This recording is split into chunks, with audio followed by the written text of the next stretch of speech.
Bismillahirrahmanirrahim. Assalamualaikum warahmatullahi wabarakatuh.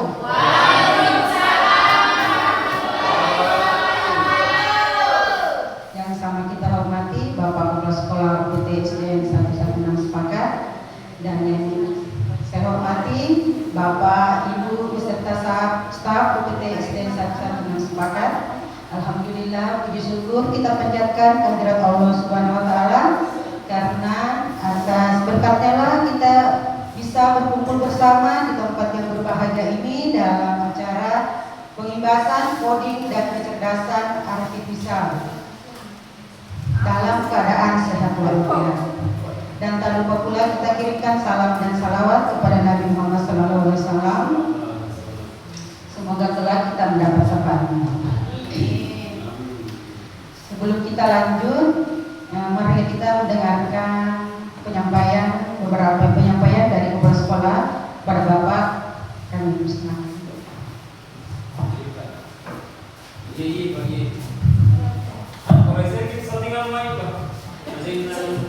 Assalamualaikum warahmatullahi wabarakatuh.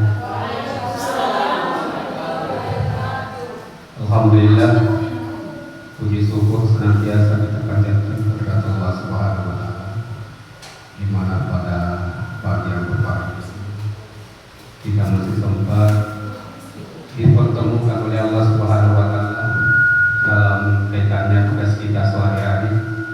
Mudah-mudahan apa yang kita laksanakan pada pagi hari ini mendapat berkah dan petunjuk dari Allah Subhanahu wa taala. Salawat serta salam kita kirimkan kepada Nabi Muhammad SAW, yang mana beliau sebagai panutan umat manusia di atas bangsa. Bapak, Ibu guru yang kami hormati, Bapak Ibu staf yang kami hormati. Alhamdulillah, mengawali daripada kompel kita lewat pengimbasan coding dan kecerdasan artifisial karena pagi ini, mari kita bersama-sama untuk berdoa kepada Allah Subhanahu wa taala agar kiranya apa yang telah diimbaskan oleh teman-teman kita menjadi suatu pengembangan mutu kepada kita. Ini namanya pengembangan mutu ini, artinya dalam kaitannya dengan tugas kita sehari-hari, yaitu coding dan kecerdasan. Bapak Ibu yang saya hormati,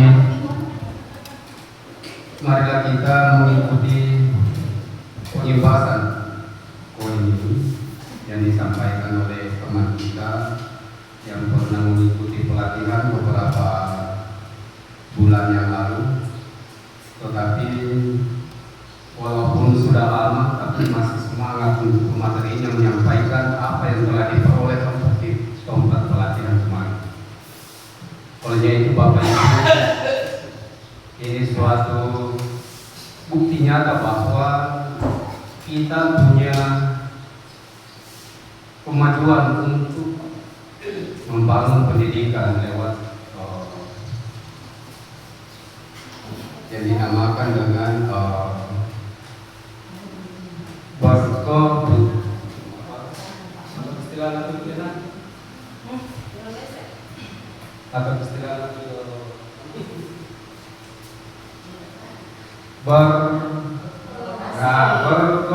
berkolaborasi dengan teman-teman. Jadi ini satu pertanda bahwa kita ingin mau berkembang, ya, bukan mau tetap saja di tempat, tetapi kita ingin maju, mau berkembang. Jadi itu penyampaian dari saya. Kemudian yang kedua, masalah kegiatan kita setiap hari Sabtu pastas, ini masalah sholat duha. Kemarin hari Kamis pagi, sekarang kita arahkan ke hari Sabtu pastas jam 7. jam 8 pagi karena kita mau ikut juga kalau sampai ini melaksanakan sholat Jumat. Biasa itu kita kalau ada pemuraian Pak Ustaz, pemuraian juga ikut dan melanjutkan kegiatan. Olehnya itu kenapa diambil di hari Sabtu, karena ada namanya hari Sabtu itu adalah mata pelajaran co-kurikuler. Jadi satu mata pelajaran itu Bapak Ibu pelaksanaan sholat sunat duha, satu bentuk pelajaran co-kurikuler di bidang agama. Jadi itu yang saya sampaikan. Sekali lagi, mari kita ikuti pengimbasan coding ini.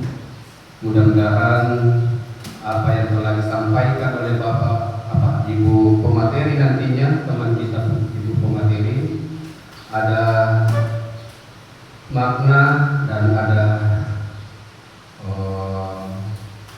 niat untuk berkembang tentang masalah coding. Dan sifatnya coding itu adalah pembelajaran IT atau dalam artian digital. Jadi itulah dengan sempat saya sampaikan. Terima kasih atas waktu yang diberikan kepada kami, dan mohon maaf apabila ada sepatah kata dari saya tidak sesuai dengan harapan Bapak dan Ibu, dan saya ucapkan Assalamualaikum warahmatullahi wabarakatuh.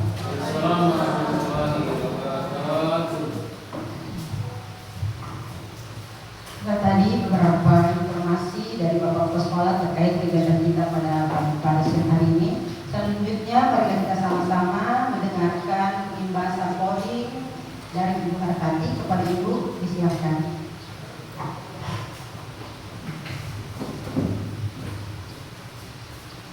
Assalamualaikum warahmatullahi wabarakatuh. Waalaikumsalam warahmatullahi wabarakatuh. Ya, jadi hari ini karena kebetulan saya yang mewakili pelatihan coding dan kecerdasan artifisial, maka saya akan mengimbaskan kepada teman-teman guru dan tenaga pendidik untuk mempelajari apa itu coding dan kecerdasan atau artifisial, atau biasa juga disebut dengan AI atau kecerdasan buatan. Nah, sebelum saya masuk topik, saya mau speaking dulu, ya. Saya mau speaking dulu, tapi menanyakan apa kabar saja. Kalau saya bilang bagaimana kabarnya, kalian saja semangat luar biasa. Ya, bagaimana kabarnya Bapak Ibu guru? Semangat luar biasa. Masih perlu semangat. Bagaimana semangatnya Bapak Ibu guru? Luar biasa. Mudah-mudahan dalam saya menyampaikan nanti begitu juga nanti luar biasanya untuk memperhatikan apa-apa yang saya jelaskan nanti. Nah, sebelum saya masuk pembelajaran coding dan kecerdasan artifisial, maka saya akan menyampaikan pantun. Karena setiap saya pelatihan itu di mana-mana biasanya itu dia melakukan pantun, membacakan pantun, ya. Jadi kalau saya bilang ada saya baca langsung cakep ya. Ya, yang pertama, bunga mawar harus semerbak. Mekar di taman sungguh indahnya. Data diolah algoritma bergerak. Kecerdasan buatan hadir manfaatnya. Ya, jadi saya akan mengimbaskan coding dan kecerdasan artifisial atau KKA. Tapi kecerdasan artifisial ini mungkin belum terlalu dikenal, ya, tidak terlalu didengar. Tapi kalau saya masuk artificial intelligence atau AI, ada yang sudah dengar? Ya, kalau itu sudah didengar biasa, sudah ada di TikTok, ya, AI. Jadi nama lain dari ini bahasa Indonesianya. Bahasa Inggrisnya itu artificial intelligence atau AI. Ya, artificial intelligence. Ya, jadi adapun materi coding dan kecerdasan artifisial atau AI yang akan saya jelaskan pada hari ini yang saya bawakan, yang pertama adalah coding. Yang kedua adalah kecerdasan artifisial atau KA atau artificial intelligence atau AI. Yang ketiga adalah berpikir komputasional. Ya, jadi di coding dan kecerdasan artifisial itu ada 3. Yang pertama coding, yang kedua AI, dan yang ketiga berpikir komputasional.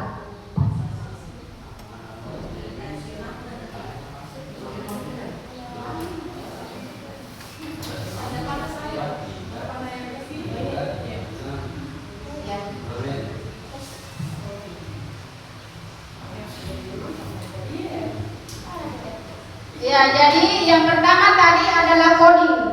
Nah, coding di sini pengertiannya adalah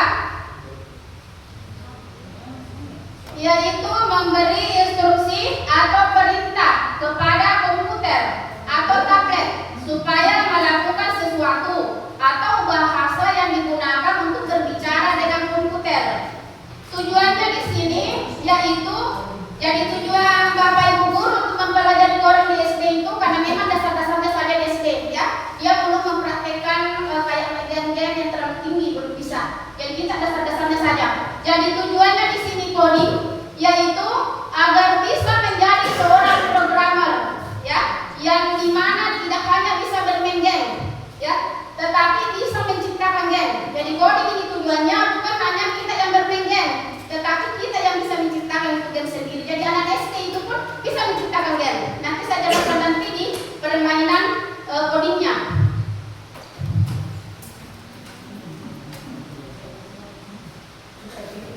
Ya, jadi coding ini Bapak Ibu guru terdiri atas 2, yaitu plug dengan unplug.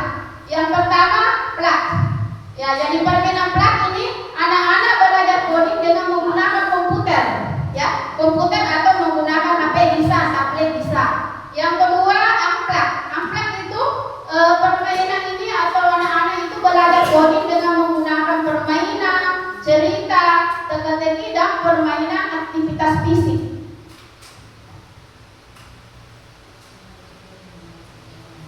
Ya, contoh plug. Ini contoh plugnya. Nah, ini ada beberapa ini.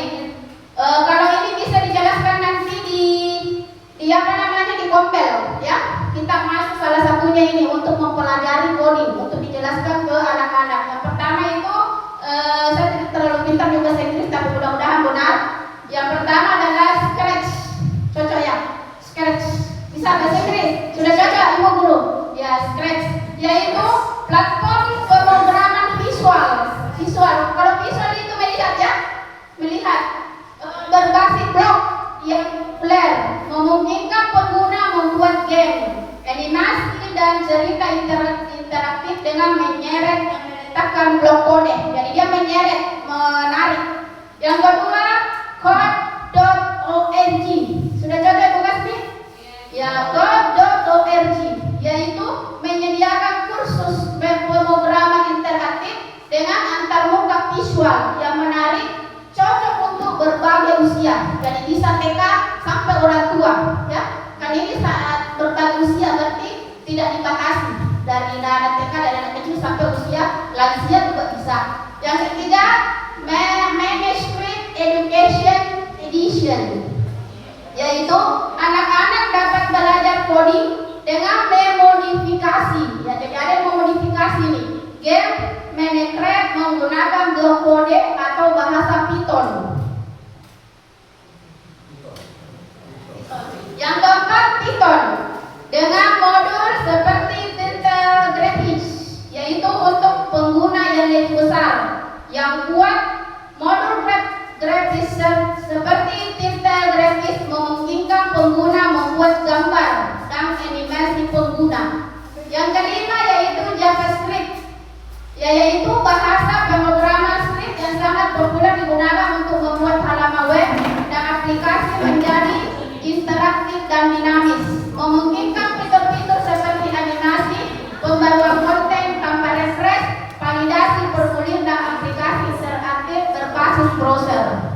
Jadi kalau ada pertanyaan nanti Bapak Ibu guru, nanti sesudah saya jelaskan coding.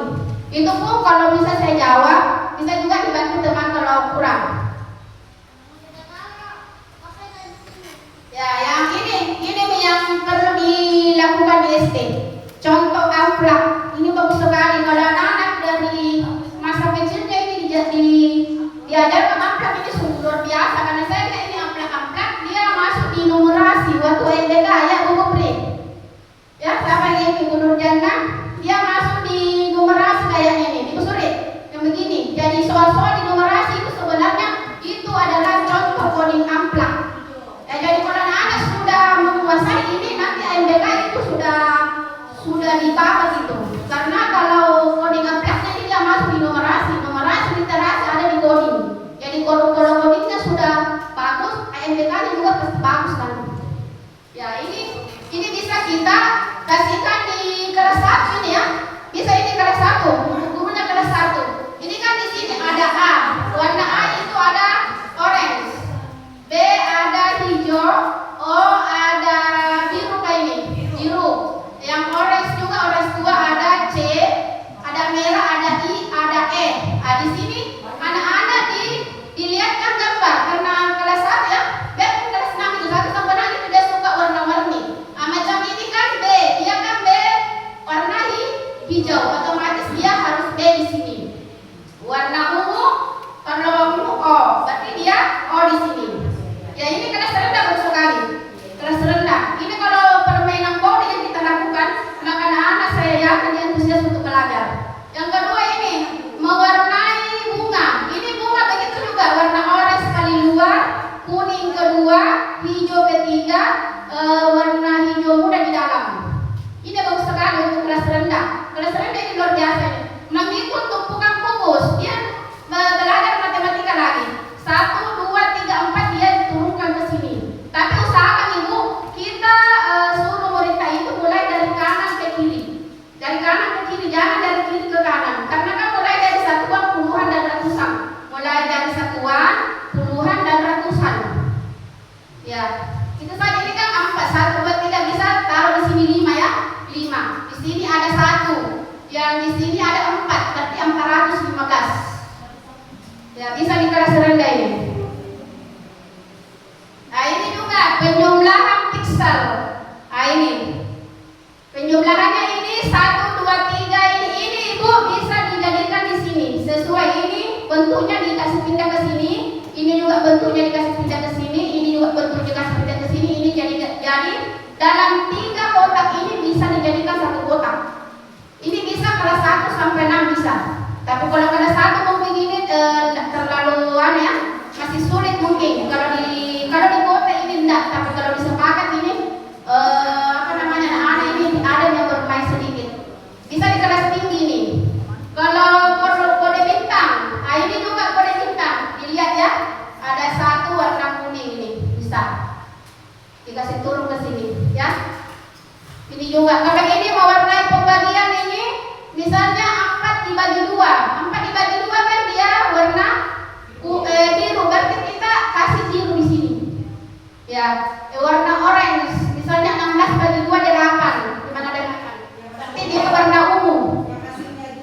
Iya, waduh ya. Iya. Iya, saja ya yang bagi 2. Nah, ini juga logika angka, sama semua Bapak Ibu guru ini. Sama semua. Kalau ini masuk di kelas 456 ya. Sudah masuk nih 456. Di sini anak-anak disuruh mencari yang mana termasuk segitiga dalam gambar ini. Berapa? Tuh, misalnya kalau 5 ditulis 5 di sini. Ya. Kalau segi 4-nya ada 7, silakan tulis di sini. Kalau segi panjangnya ya gitu saja ya. Yang kode penjumlahan ini, kode penjumlahannya ini. Ini ditambah ini jadinya ini.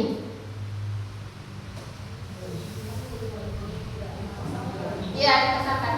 Coding kata. Ini juga di kelas 1 bagus sekali. Coding ini ya, kelas 1. Biarpun di kelas tinggi suka ini. Suka bisa juga bahasa Inggris, berkreasi, bahasa daerah, penjas bisa juga. Kan? Itu namanya menciptakan game. Ya, kita kan sudah menciptakan. Kalau kita rubah ini kita sudah mencipta.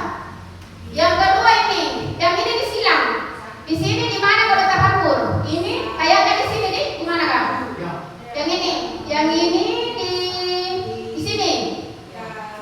Ya, yang ini di sini. Mana kan? Di atas ada Ya, yang jelas itu. Karena saat itu pasti Bu Ati dengan Ibu Kasmi, Ibu Nurjana sudah tidak mau memorinya ini. Yang kedua melengkapi dan mewarnai. Nah, ini juga kelas 1 bagus sekali. Ini kan bundar, ini kan warna bundar. Jadi disuruh anak bagaimana supaya dia bisa bundar. Berarti dari atas ya. Ini dihubungkan di bawah, ini samping juga. Ya, begitu saja. Nanti saya printkan atau saya bagi di grup ini. Bisa di print. Cuma ini kepala sekolah saya siap memang kertas. Ya, karena di print ini pasti pakai tinta dengan print, kertas. Jadi usahakan banyak kertas ini nanti karena kalau kelas 1, kelas 2 pasti tidak suka dia kasih begini. Daripada menulis di papan yang main.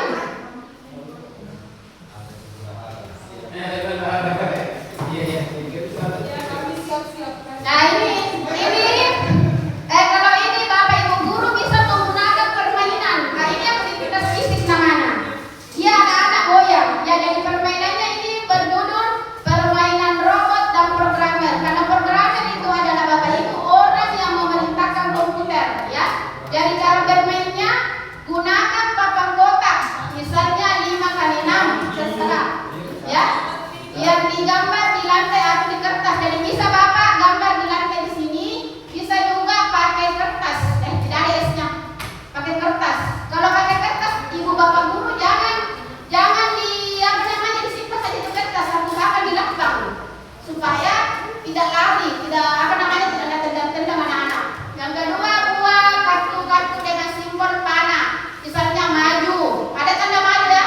Tanda maju itu berarti tanda panah. Tanda panah maju, tanda panah mundur, tanda panah belok kanan dan tanda panah belok kiri. Yang ketiga, seorang siswa menjadi programmer yang menyusun kartu-kartu tersebut menjadi urutan kode untuk mencapai titik tujuan. Yang keempat, siswa lain menjadi robot yang harus bergerak persis sesuai urutan kartu panah. Jadi bisa mungkin dipraktekkan Bapak Ibu guru bisa? Bisa? Bisa siapa yang mau naik ini? Bisa yang muda-muda? Kuliah, Ibu Era dengan Ibu siapa nih? Tadi yang muda-muda atau Pak Rasman?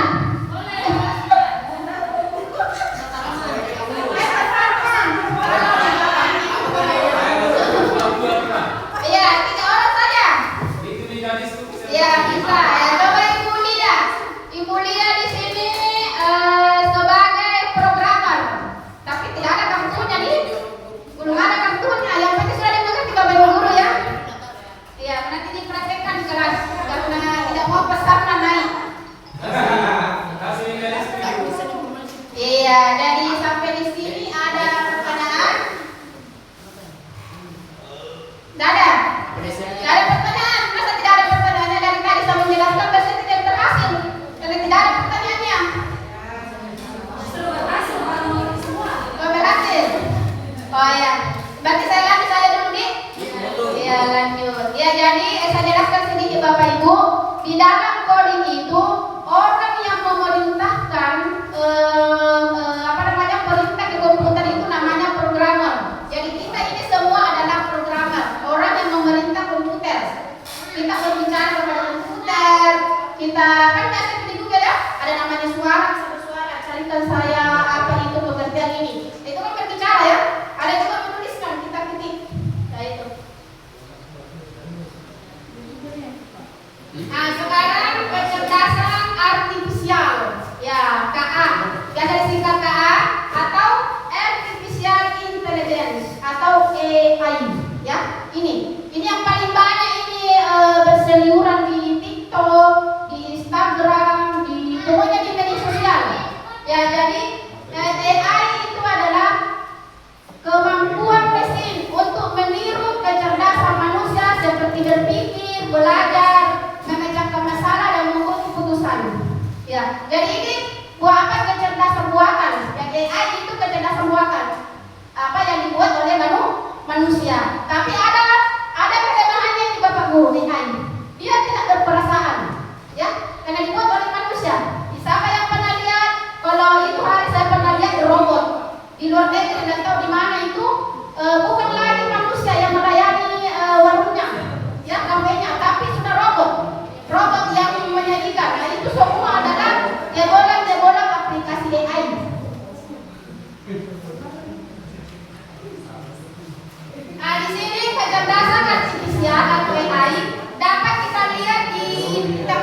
Google, ada Cici, ada Gemini, ada Kappa. Ini maksudnya semua di sini kalau mau contoh-contoh AI di sini. Di Kappa itu bisa kita membuat video, ya.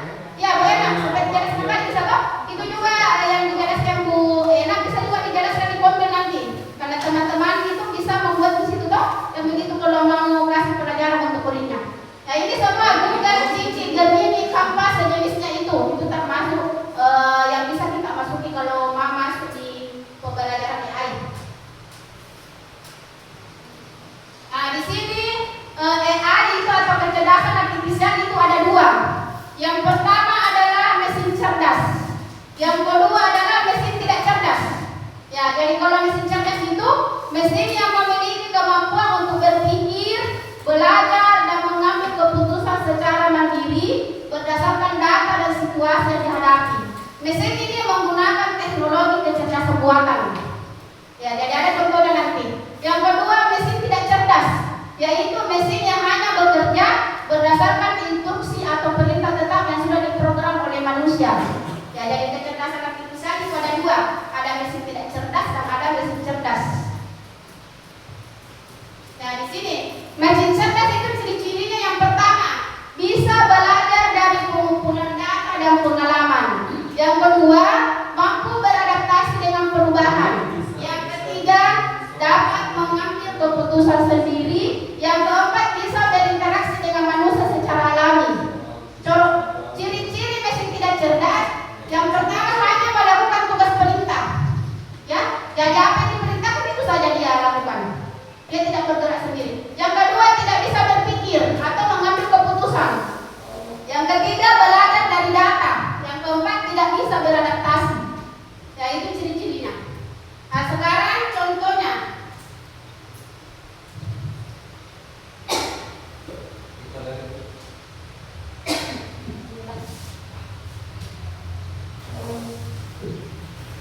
Ya, jadi contohnya mesin cerdas. Nah, ini. Yang pertama ada chatbox, adalah program komputer yang dirancang untuk melakukan obrolan secara cerdas dengan satu manusia atau lebih secara audio ataupun teks. Chatbox ini biasa juga kita lakukan seperti di WA ya, video call. Ya. Yang kedua ini streaming video musik. Ya, ada teknologi yang memungkinkan pengguna untuk mengonsumsi konten digital secara langsung dari sumbernya melalui internet. Contohnya Netflix.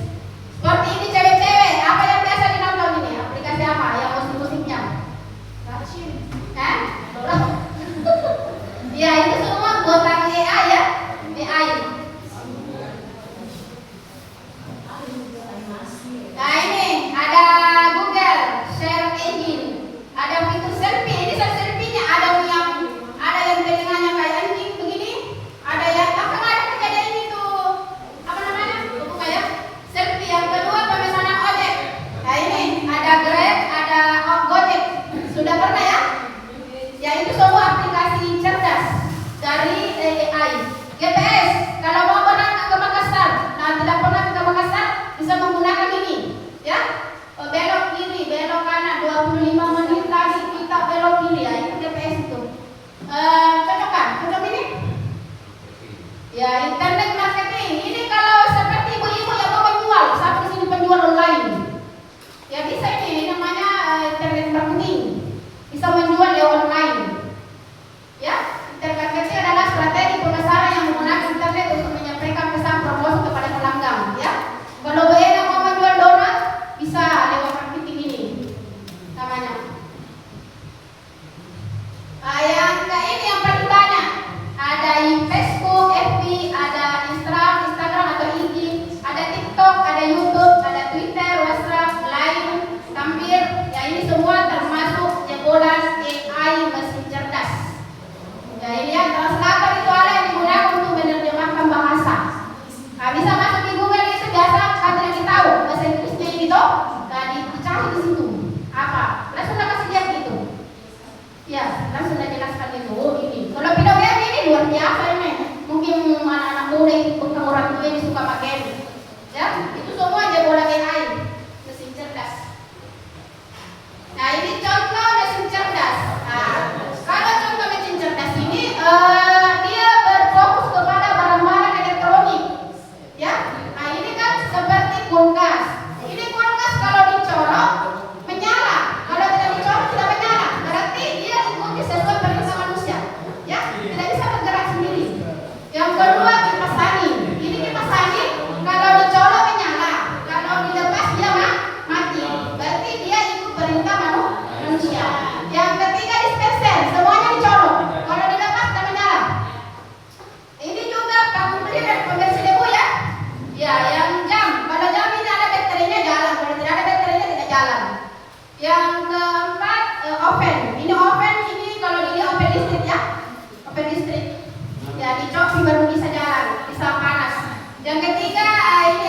radio. Radio juga itu apa namanya? Tidak bisa bunyi kalau tidak disetel oleh manusia. Bisa toh? Iya. Ini ada lagi, ada kompor gas, ada TV, ada rice cooker, ada setrika, ada mesin tik, ada remote. Ada yang bisa kasih contoh lagi yang mana termasuk mesin tidak cerdas selain dari di atas? Ada? Apa yang tidak ada di atas? Laptop, masuk. Ya, nanti diperindah ya. Ya, jadi ada ibu apa? Kalkulator juga tidak ada. Kalkulator. Ya, yang pertama menjawab kalau keset, kedua saya kasih ya hadiah cemilan saja.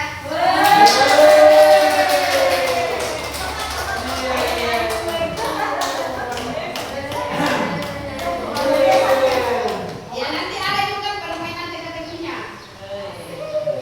Jadi supaya tidak ini. Nah, sekarang yang ketiga, berpikir komputasional. Ini yang paling penting. Berpikir komputasional. Lupa nih Pak. Yaitu cara berpikir untuk menyelesaikan masalah dengan langkah-langkah yang logis, teratur dan kreatif. Nah, ini bisa di mana saja Bapak kepala sekolah. Bisa juga urusan rumah tangga, bisa juga berpikir komputasional. Bisa juga pesan mengikuti atau bahasa cewek.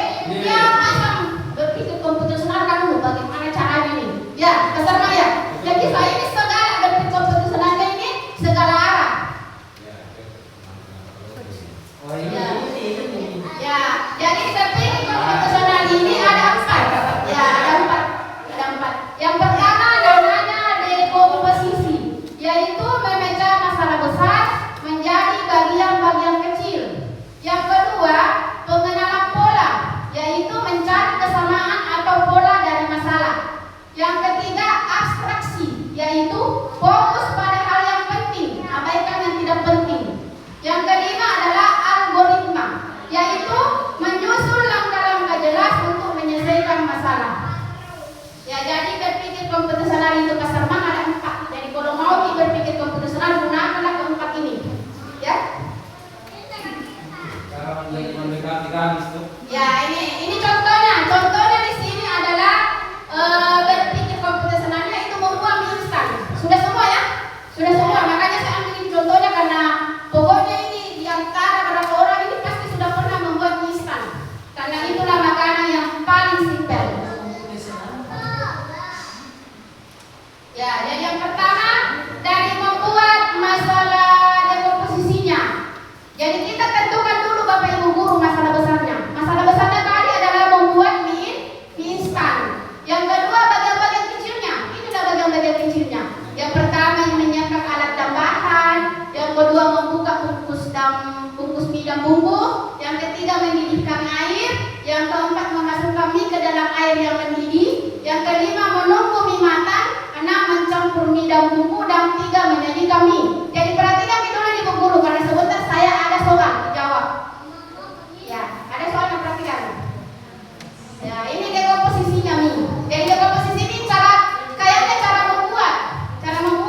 Tapi jangan terlalu detail karena bagian-bagian kecilnya saja. Nanti detailnya ada di algoritma.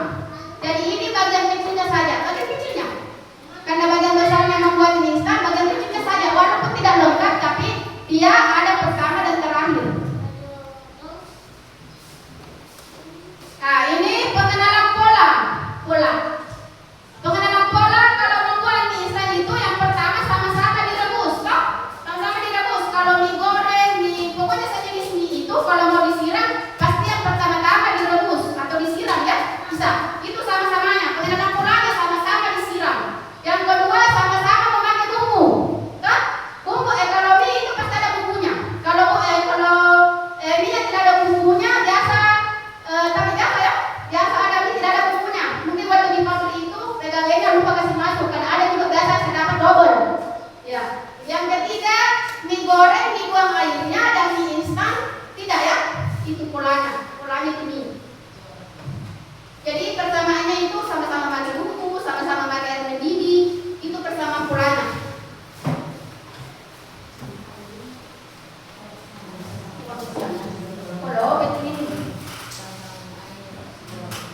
Ya, yang ketiga abstraksi, yaitu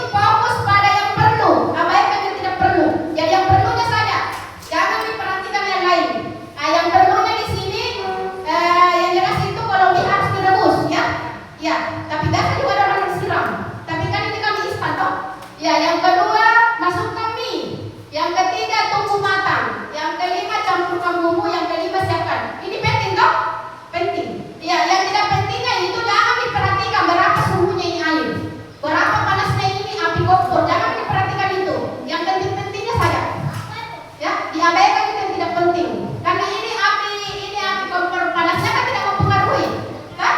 Mempengaruhinya itu cuma cepat masak. Tapi kan perlu diperhatikan itu. Yang tidak penting karena algoritma itu abstraksi itu memperhatikan yang penting. Yang tidak penting diabaikan. Jadi pasar mah kalau tidak penting jangan dilihat-lihat, yang penting saja.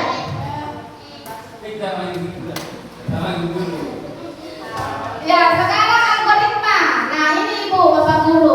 Algoritma yaitu menyusun langkah-langkah secara berurut. Nah, kalau berurut itu berarti dari awal, tengah, sampai akhir. Tidak boleh ada yang terlewatkan. Tidak seperti tadi dekomposisi. Kalau dekomposisi itu biar tidak ada semuanya, karena kan bagian-bagian kecilnya saja. Yang pertama itu siapkan panci dan air. Ya, siapkan dulu panci dan air. Siapkan panci dan air. Yang kedua, rebus air hingga mendidih. Yang ketiga, masukkan mie ke dalam air mendidih. Yang keempat, tunggu 3 menit. Yang kelima, matikan kompor. Yang keenam, tuang mie ke mangkok. Dan 7, masukkan bumbu. 8, aduk rata. Sesudah itu sajikan.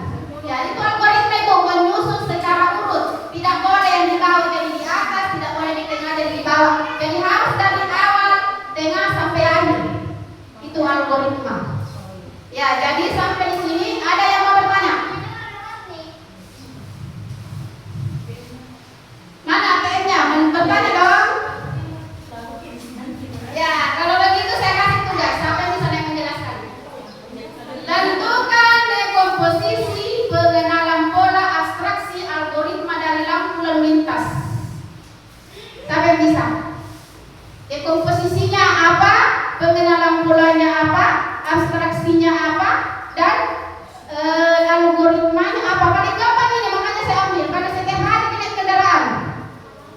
Apa dekomposisinya ini? Apa? Ya? Oh ini ya? Dekomposisi itu dijadikan bagian-bagian kecil, Ibu Guru. Bisa kali dijelaskan abstraksinya saja kan? Ya bisa, saya bisa. Ya bisa. Tapi kau yang penting kedua. Nanti lagi ke kaki kiri nih. Ke kaki kiri. Ya, siapa yang bisa menurmi apanya bisa? Yang abstraksinya. Bisa ke sini, Ibu.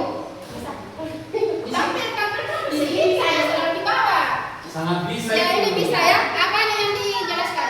Mungkin dari Belum deh. Ya. mungkin dari abstraksinya yang kalau di lampu lalu lintas itu yang menandakan umpama lampu merah kita berhenti, kemudian lampu kuning kita siap-siap, kemudian lampu hijau itu sudah bisa jalan kendaraannya. Jadi di sini pertanyaannya, kalau saksikan kita yang penting saja. Iya, yang pentingnya. Jadi yang pentingnya itu dilihat dari lampu merahnya. Ya, kendaraannya berhenti. Ya. Kemudian kalau dia lampu kuning itu kita siap-siap. Kemudian pada saat lampu hijau itu sudah bisa jalan kendaraannya. Oh iya. Ya, Mungkin itu yang bisa saya sampaikan. Terima kasih, Bu. Ya. Luar biasa. Ya, nanti saya jelaskan kembali ya. Ya, yang kedua sudah ada abstraksinya ya. Yang kedua apa lagi? Sama. Ibu Ena. Bisa? Apanya? Dekomposisinya, pengenalan polanya atau algoritmanya? Ya, pengenalan polanya ya. Silakan. Dari Ibu. Ya.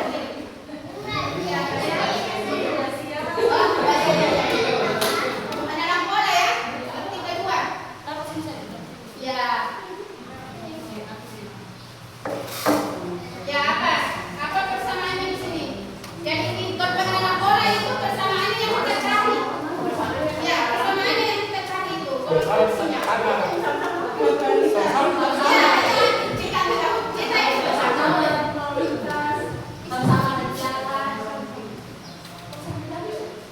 Sama di mana soal tanda-tanda.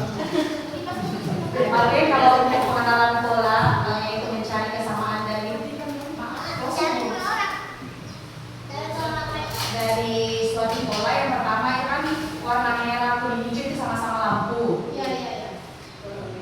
Terus kemudian yang merah itu pertama yang merah kuning hijau itu kan sama-sama lampu. Di situ ada peringatan. Terus kemudian yang merahnya di situ perbedaannya ada jalan. Terus kemudian hijaunya berhenti. Terus kemudian kuningnya hati-hati. Oh ya, makasih tanya Ibu ya. Ya sudah dijawab yang ke dalam bola. Sekarang ada yang bisa menjawab dekomposisi dengan algoritmanya. Ini cewek-cewek 3 orang masih segar-segar sih. Bisa atau kemudian kelas 3 sadar? Wasda, Buati, Pasarman? Oh ya sama Ibu. Ya algoritmanya itu menyusun secara urut.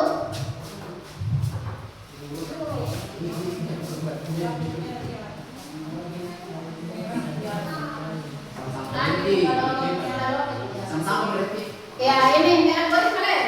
Ini algoritma itu menyusun secara urut, mulai dari awal, tengah sampai akhir.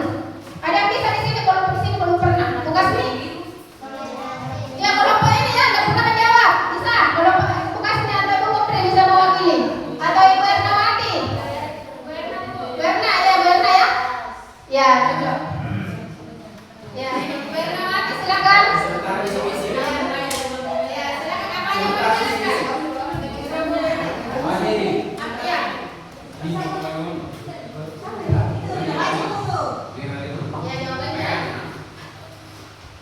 Oh, ya.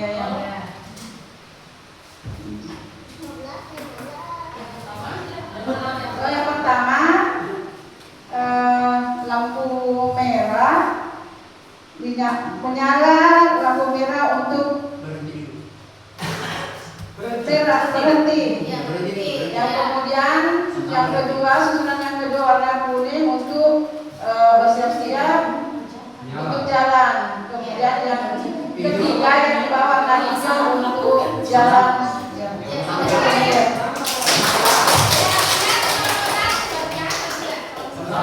Iya, jadi saudara, apa lagi yang dekomposisinya belum? Ya hampir sama. Iya toh, hampir sama, tapi bagian kecilnya saja dia. Tapi hampir sama ya, hampir sama. Ya, coba kita lihat dulu jawaban yang artinya sudah semua jawabannya benar. Tapi coba kita lihat dulu ya.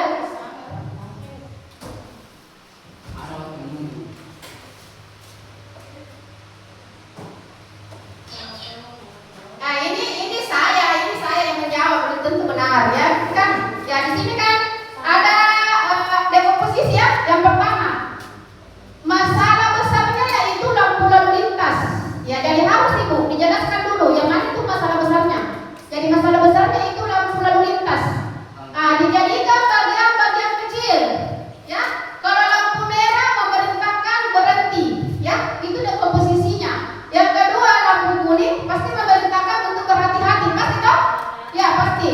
Yang ketiga lampu hijau memerintahkan untuk bergerak atau jalan. Ya jadi ini dekomposisi hampir sama dengan algoritma. Tapi kalau algoritmanya itu dia lebih runtut.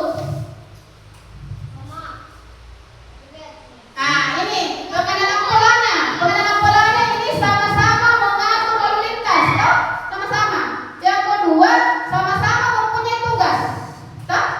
Ini pengenalan polanya. Dia sama-sama mempunyai tugas dan dia sama-sama lalu lintas. Ya, dia sama-sama lampu lalu lintas.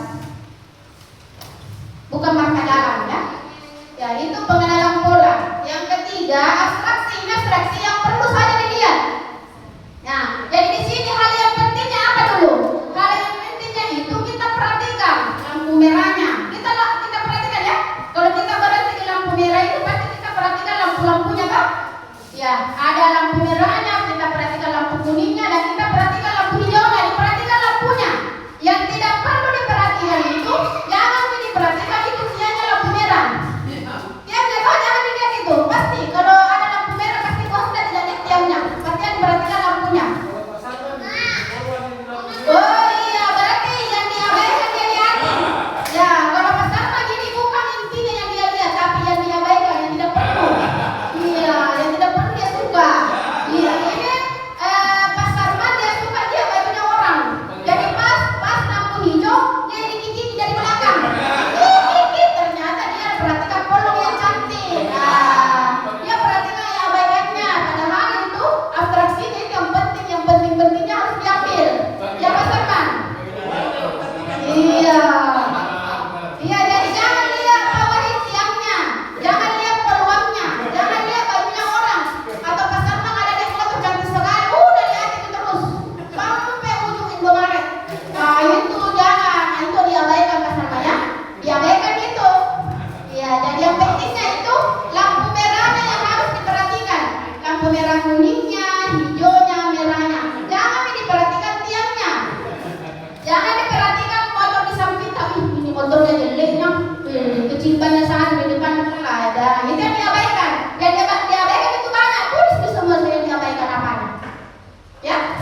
baik sama-sama menggunakan air mendidih.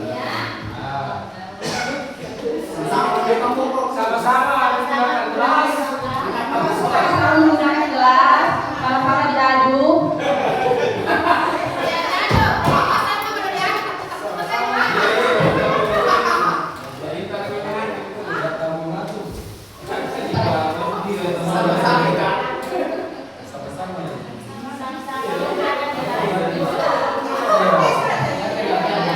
Oke,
Sekarang kita lihat, ini yang setiap sudut-sudutnya itu 25.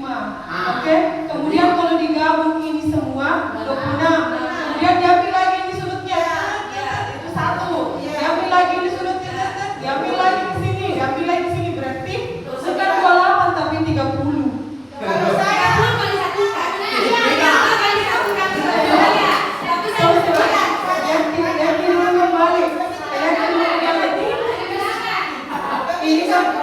Ini kan yang kecil-kecilnya itu sudah 25.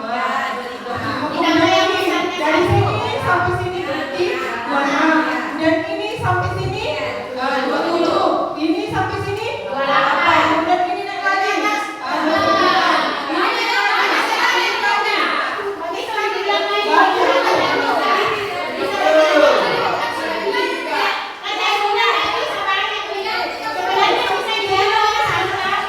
Sebenarnya ini masih bisa.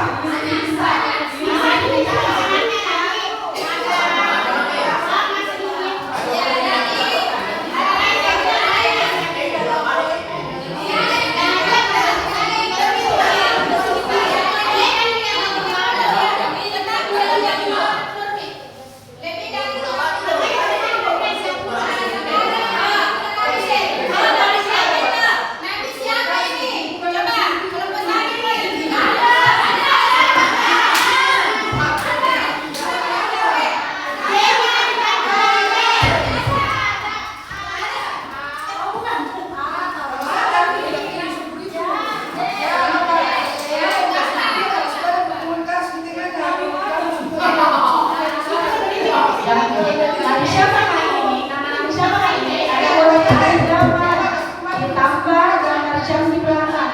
Jamnya di J-nya diganti D, jadi A tambah 6. A 6.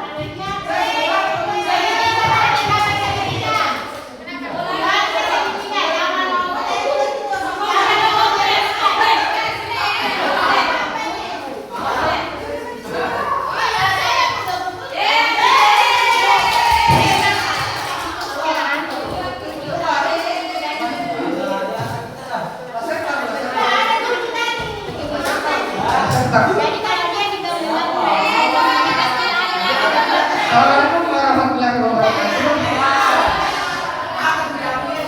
Salah pemahaman saya cuma 25 segitiga di atas. Kenapa? Karena kan karena kamar ini yang besar itu digabungkan. Itu kalau pendapat saya tidak bisa karena sudah ada garis naik ke dalam tengahnya. Berarti bukan lagi segitiga. Sudah segitiga itu kan hanya begini saja. Tidak ada lagi garis tengahnya. Kalau ada tengahnya berarti bertambah lagi seginya. Ada lagi sudutnya.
Iya, yang di sini juga Ya, dari sini.